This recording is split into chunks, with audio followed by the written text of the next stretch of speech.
Isang mangingisdang Pilipino ang pumanaw habang nasa karagatang sakop ng Silangguin, Zambales. Ayon sa Philippine Coast Guard o PCG, bagamat naroroon ang Chinese Coast Guard Vessel 3304, hindi ito tumulong at nagpatuloy pa sa shadowing activity.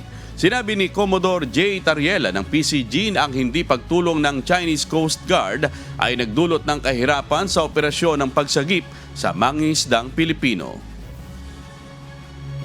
And what is surprising is that they never really attempted to express help or assistance. Ang ginawa pa nga nila, they still shadowed the Filipino fishing boat and Coast Guard vessel, which made it very hard, for the Filipino fishing boat to maneuver to get near to our Coast Guard vessel, BRP Cabra.